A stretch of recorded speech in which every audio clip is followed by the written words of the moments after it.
Olá, bom dia. Estamos de volta no nosso programa O Fato, Duas Visões. Hoje nós resolvemos fazer um programa um pouco diferente para vocês, não é, Neide? Sim. Estamos aqui hoje para falar um pouquinho de quem somos nós e das coisas que também pensamos a respeito da pandemia, da educação e da psicologia. Então, vamos fazer pela primeira vez isso, Neide. Vou pedir para você contar um pouco de que lugar você fala, quais são as suas. Qual é o seu currículo, né? Seu mini currículo. Vai lá, Neide. Acho que vamos trocando ideias hoje nesse programa diferente que a gente pensou, especialmente para vocês que estão sempre conosco, nos reconhecendo e nos estimulando. Meu nome é Neide de Aquino Noff, trabalho na PUC há muitos anos, 20 e poucos anos, e de qualquer forma eu trabalho atualmente na pós-graduação Educação e Currículo como professora permanente na linha de pesquisa e formação de professores, né? E fui diretora da Faculdade de Educação, sou da psicopedagogia, sou psicodramatista e faço um trabalho articulado na formação entre o conhecimento científico e a formação pessoal do profissional de educação. E você, Márcia? Fala um pouco de você. De que lugar você fala? Eu agora, quando você disse muito tempo, e você disse que trabalhou há 20 anos, eu trabalho há 50 anos na PUC. Eu estou aqui há 50 anos. Quer dizer, eu trabalho na PUC há 45. E estou na PUC há 50 anos, quando entrei como aluna da Faculdade de Psicologia. Eu sou psicóloga, também como a Neide, psicodramatista, sou diretora da faculdade, estou diretora da Faculdade de Ciências Humanas e da Saúde, dou aula na faculdade do curso de psicologia da faculdade e, neste momento, tenho uma atividade que tem me encantado muito, que é ser membership board da Associação Internacional de Psicoterapia de Grupo e Psicodrama, da qual eu vou citar um pouquinho algumas ações que estão ocorrendo agora na pandemia. Então, meu trabalho ele é feito não só com psicoterapia de grupo e de adultos, individual também, e trabalho na clínica aberta, já fiz muitas vezes e durante muito tempo coordenei, junto com outros profissionais, o trabalho de psicodrama no Centro Cultural São Paulo, que promove até hoje psicodramas abertos para a população. Acho que basicamente isso. Sim. E acho, né, Márcia, que é importante o pessoal saber. Por exemplo, eu fui aluna do Paulo Freire, coordeno também a formação de professores no Brasil em psicopedagogia. E o mais importante de tudo isso, para os nossos telespectadores nos conhecerem, eu fui professora desde educação infantil, creche, educação infantil, anos iniciais, sou alfabetizadora, coordenadora, ou seja, alguém que vive a educação, adora a educação, e hoje, nesses momentos pandêmicos que nós estamos vivendo, nós queremos saber e colaborar com as pessoas. Aí eu vou logo para a pergunta, Marcia. Como você vê a saúde mental nesse momento pandêmico? Olha, Neide, acho que nunca o psicólogo teve tanto presente como tem estado hoje nas discussões e nas possibilidades de trabalho. Do Oiapoque ao Chuí, em todas as partes, entre os 5 continentes, nós temos movimentos de psicoterapeutas se apoiando a população e buscando formas de acolher os mais diversas situações. Da dificuldade de relações dentro da casa, do aumento das situações de violência, as dificuldades das relações mãe e filhos, os significados de estar aprisionado numa casa junto com outros familiares, as dificuldades de quem habita sozinho num lugar e não tem com quem falar. O psicólogo, de fato, começa a poder mostrar para as pessoas que a psicologia não é para quem tem um problema ou para quem é louco. A psicologia é um espaço de acolhimento e de reflexão, de busca de se conhecer e de buscar soluções para si mesmo. Agora, Márcia, você falou de um aprisionamento. Eu queria perguntar para você: o isolamento social é a mesma coisa que o isolamento emocional? Não, acho que uma das coisas que muitos psicólogos têm buscado discutir é que a gente precisa parar de dizer afastamento social. Sim. Nós temos um afastamento físico, um isolamento físico. Claro que você não se recria do dia para a noite.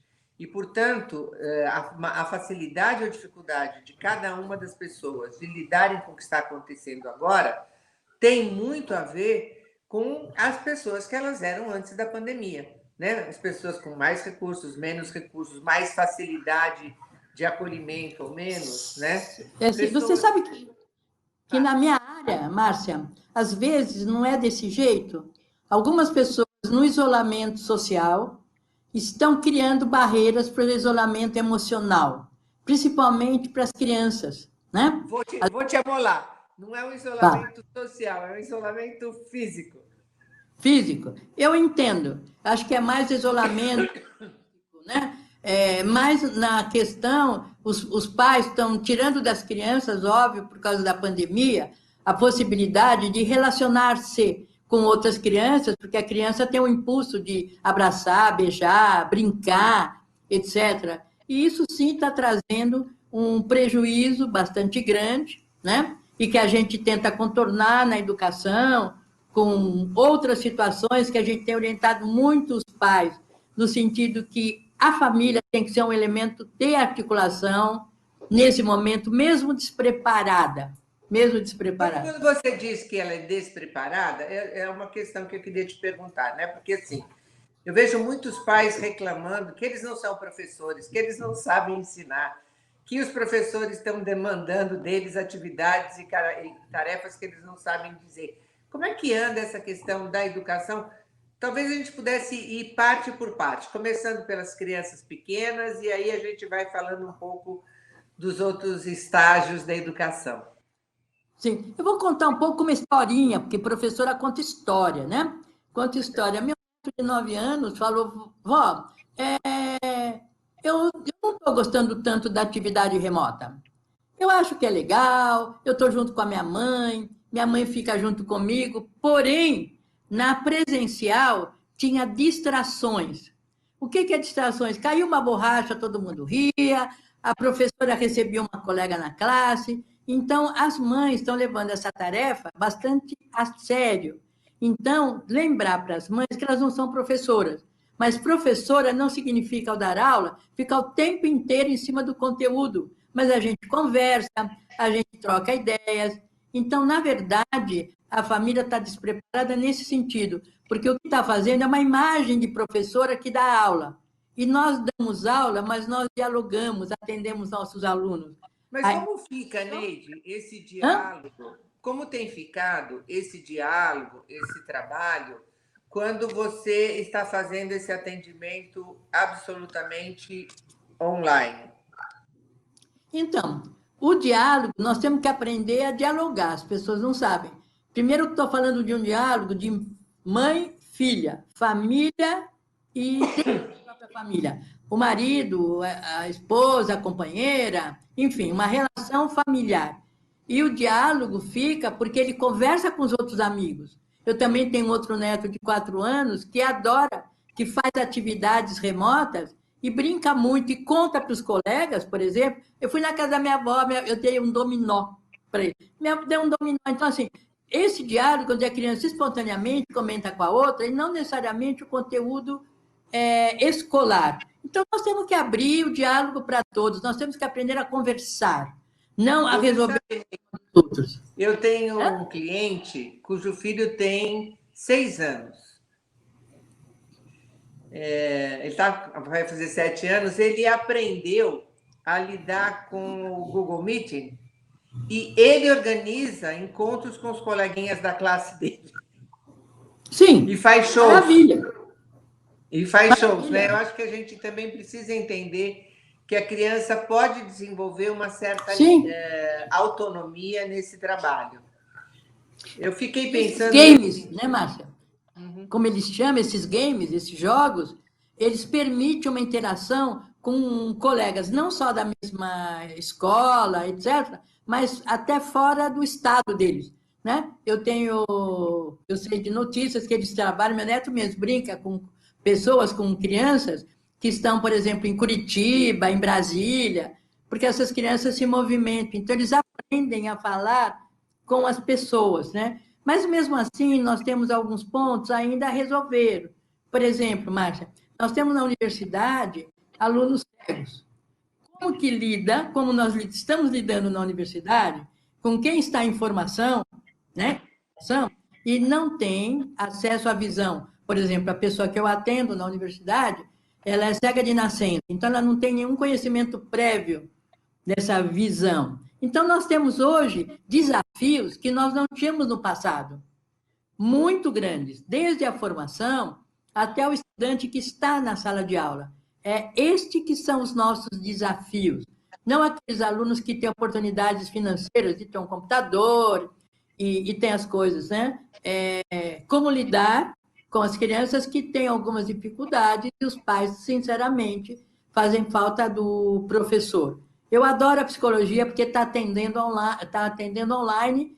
E você acha que dá certo esse atendimento online do ponto de vista terapêutico? O que você pensa? Olha, os profissionais, em especial os mais idosos, eles tiveram no início uma certa resistência.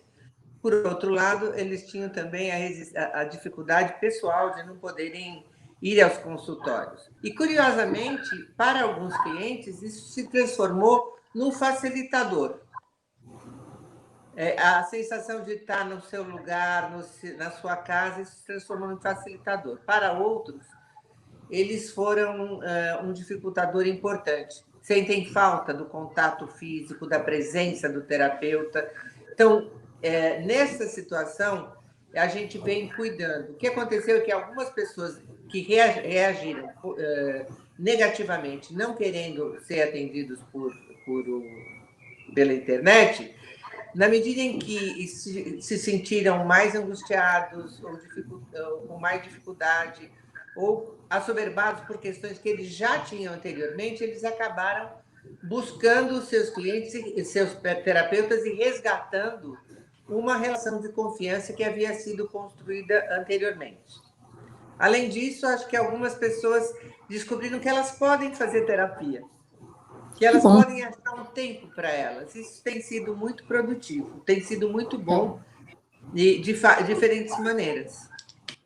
Eu também quero compartilhar uma experiência que acabou sendo nova por conta da atividade remota, com os cegos e os surdos na PUC, na formação, né, Márcia? Por exemplo, o cego que tinha no visual, no curso de publicidade, toda uma aparelhagem para isso, hoje eles retomam a vantagem da publicidade ser, para os cegos, não só visual, mas auditivo. A volta dos singles, a volta da oralidade, a volta da música.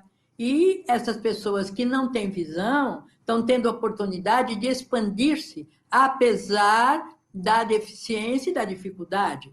Você vai pontuando uma coisa que eu acho surdo, né? Eu acho que você pontuou uma coisa importante, que assim, não existe situação humana que seja só negativa ou só positiva. Exatamente. Né? É um trabalho importante a gente poder verificar o total do quadro. E você está me contando aí de uma experiência que eu até te interrompi, vou deixar você continuar falando dela, mas eu acho que é importante a gente pontuar isso, que acho que a psicologia sempre teve esta clareza de que a gente precisa poder trabalhar para poder compreender o quadro de uma maneira mais integral, com seus aspectos positivos e negativos, dando aí, então, a oportunidade do indivíduo buscar novas soluções. Né? Então, você estava falando do sexo. Não, mostrando um exemplo. Tem um outro exemplo também que eu quero compartilhar, que são os alunos surdos, né? E precisam de intérpretes. Inicialmente eu pensei, nossa, que difícil, como nós vamos lidar, sendo que o intérprete, o surdo, precisa de uma pessoa intérprete e que se comunica através de sinais, né? Sinais visuais. E aí, como lidar? Então, nós temos hoje toda uma infraestrutura onde o intérprete participa da aula junto comigo e fica a pessoa que é surda vendo o intérprete e me vendo, e vendo os colegas, e isso com uma tal naturalidade que não há barreira na dificuldade. É isso que eu quero colocar. Óbvio que a PUC ajudou e a gente discutiu muito isso, como nós íamos vencer o surdo, o cego, a deficiência múltipla de aprendizagem, o aluno, por exemplo, que ele é surdo, mas ele não quer intérprete, ele é oralizado, ele precisa ver o professor falando, porque ele entende o professor pela palavra. E aí, Márcia, nós estamos num desafio muito grande hoje na nossa cultura, na nossa sociedade. E eu fico me perguntando, e eu não sei, né? Não sei como é que isso está em termos de psicoterapia para os cegos e para os surdos, né? Mas acho que tem muito a caminhar nesse sentido em termos da psicoterapia. Embora a gente tenha conseguido muitos avanços, a gente consegue hoje dramatizar, fazer grupos de terapia online, a gente consegue ajudar as crianças a desenharem, a se envolverem com a psicoterapia dentro, mesmo através da internet. A criança aprende e descobre a possibilidade de trazer para o terapeuta infantil o universo dela e dialogar com a terapeuta de uma maneira diferente. Então, é muito interessante fazer isso. Mas, como sempre, em termos da saúde mental das pessoas, a gente precisa poder aprender maneiras diversas de estar em contato com as pessoas que são diversas entre si. Difícil quando alguém me entrevista e pergunta, professora, então, agora na pandemia, as pessoas vão ficar mais fóbicas? As pessoas fóbicas talvez estejam mais presentes na sua fobia. Márcia, o que é fóbica? Explica para nós. É verdade. As pessoas que têm medo, a fobia é um medo patológico, doentio, né? Então, as pessoas vão ficar com mais medo de ficar doentes? Sim, algumas ficarão. Mas tem coisas muito interessantes acontecendo a partir de cada indivíduo. Então, acho que essa é a questão do olhar da psicologia, de poder ajudar o indivíduo a se perceber. E a gente tem, eu estava falando no começo, que a gente foi ficando mais necessário nessa sociedade, e um exemplo disso é o número enorme de plataformas que tem se construído, né? Uma das primeiras que apareceram aqui, que eu tenho notícia, aqui em São Paulo, talvez no Brasil, é uma plataforma chamada Apoio Psicológico, que recebe profissionais de saúde do Brasil inteiro para serem atendidos nas suas dificuldades em lidar com esta situação da pandemia. Para você ter uma ideia, Neide, a gente tem mais de 4.000 psicólogos inscritos. Olha. E esse atendimento tem sido feito de diferentes maneiras. Isso mobilizou uma outra plataforma, que é uma plataforma para os profissionais da educação. Ótimo. Também tem sofrido muito porque eles estão sendo exigidos, né? Ao mesmo tempo que a gente tem profissionais de educação que estão felizes de descobrirem novas maneiras de ensinar e se apropriam da internet com muita facilidade, tem, para alguns professores, isso foi muito sofrido. E da distância da sua atividade. Então, tem uma plataforma hoje que é uma plataforma específica para os profissionais da educação. Que acho ótimo. Agora, profissionais inscritos. Sim, o que as professoras reclamam, viu, Márcia? E eu dou razão inteira a elas, que o trabalho remoto ele é muito mais cansativo do que o trabalho presencial. Né? No trabalho presencial, nós temos algumas quebras, entre aspas, no relacionamento, nas conversas. E o trabalho remoto, nós trabalhamos muito mais, porque as pessoas ficam com a expectativa, principalmente a família, que quer falar com a professora no horário que a família tem livre. E aí a professora tem que ter 100% de disponibilidade. Então, nós também temos que respeitar um pouco que essa professora tem uma família também, tem uma vida familiar. Né? E outra coisa bastante importante, algumas perdas de aprendizagem nós vamos ter que lidar após a pandemia. Por exemplo, eu acompanho professoras alfabetizadoras.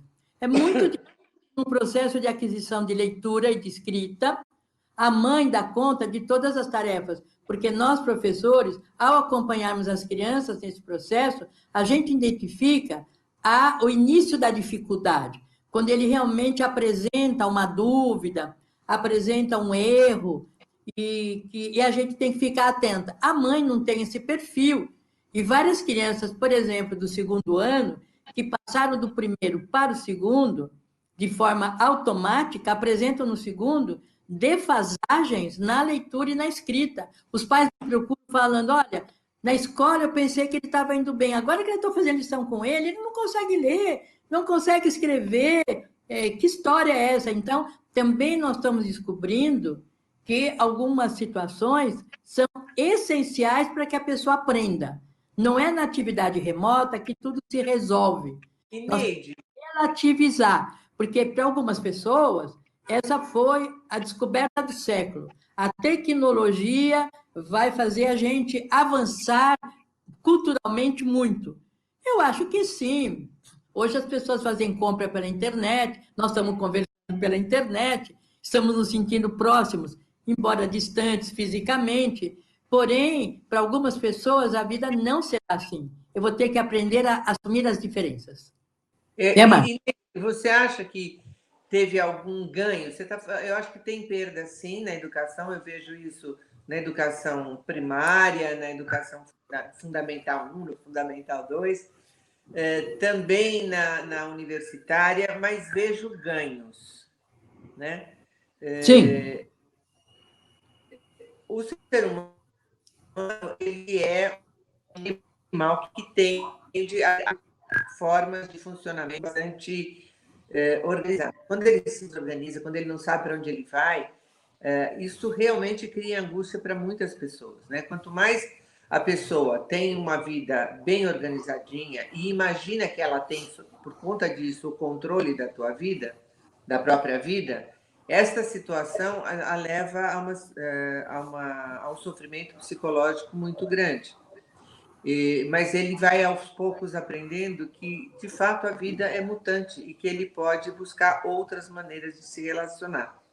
Você acha que teve ganhos na educação, em termos da proximidade com os pais ou em termos de outras formas de aprender?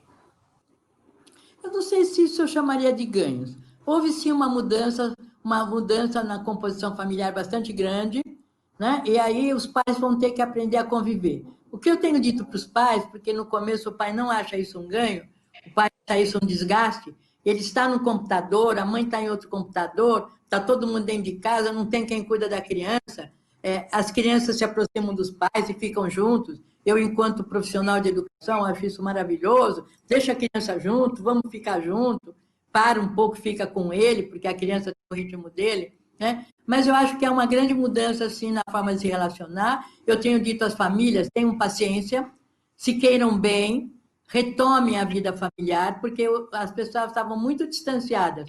Nesse sentido, acho que é uma transformação que a cultura está sofrendo.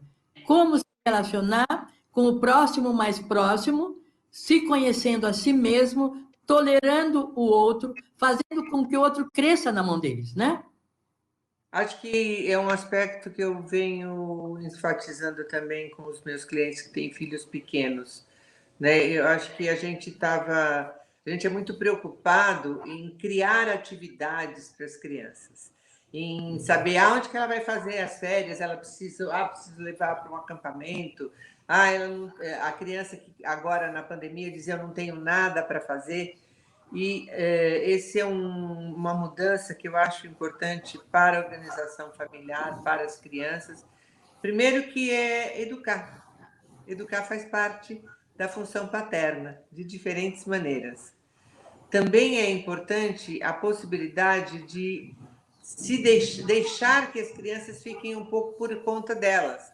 Não é sem o olhar do adulto que vai buscar o que é perigo, o que é dificuldade, mas que elas busquem o que as interessa. Que elas busquem um momento em que elas não tenham nada para fazer e caiam um pouco nesse vazio, o quanto isso é importante para todos nós.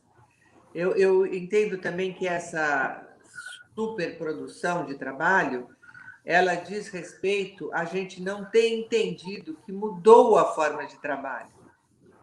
Que a gente pode Importante. usufruir de momentos de descanso que em outros momentos, quando a gente tinha que pegar o carro, pegar o ônibus, se deslocar para o trabalho, a gente estava no trabalho. Agora a gente pode estar em casa e usar esse espaço como um espaço de tranquilidade. A gente ainda está muito voltado para as demandas externas. E Pouco compreende as suas. E nós temos que também acatar que é o grande momento da educação se transformar, na minha opinião. Porque falta, a gente sempre fala, falta educação, falta conhecimento. Hoje a gente fala, use máscara, lave as mãos. Eu tenho que entender isso e tenho que ver que tem uma população que não tem acesso a isso. A desigualdade aumentou na pandemia. E eu vou ter que ter paciência histórica para ver como eu vou lidar com isso, para que as pessoas tenham acesso ao conhecimento, acesso à cultura, acesso aos bens culturais. Nós até lá na pós-graduação, nós fizemos um livro que é chamado de Wuhan, as Perdizes, Trajetos Educativos, onde os professores que escreveram um pouco sobre esse momento. Eu escrevi sobre a formação dos professores em tempos pandêmicos, né? Desafios a serem enfrentados. Então, nós estamos tentando avisar a população que a educação é conhecimento e que a família tem que ter acesso ao conhecimento. Fala um pouco do seu capítulo. O que foi que você colocou como desafios a serem enfrentados? Eu acho que o primeiro desafio dele é quais são as referências que a educação vai ter que viver para enfrentar essa transformação. Um dos desafios é assumir o paradigma ou a referência da comunicação. Não é mais como se ensina, não é só como se aprende, mas é como eu vou me comunicar com as pessoas, como eu vou me relacionar, como eu vou me conhecer, como eu vou conhecer o outro. E do ponto de vista pedagógico, eu dou algumas pistas, Márcia. Por exemplo, a transposição didática, onde você aprende qual é o conhecimento ensinado, o conhecimento científico, e como o conhecimento científico se vai transpondo etapas até chegar no conhecimento a ser ensinado. E se eu tenho que ensinar via ensino remoto, como eu faço isso? Outro ponto é trabalhar com as metodologias ativas e discutir quando eu estou dando aula remota. Nós estamos muito falantes hoje, tinha muita coisa Já esgotou. Mas o nosso tempo acabou. E eu vou convidar vocês para assistir os nossos próximos programas aí de novo com os nossos convidados. Obrigado a todos. Beijos. Até mais. Até mais.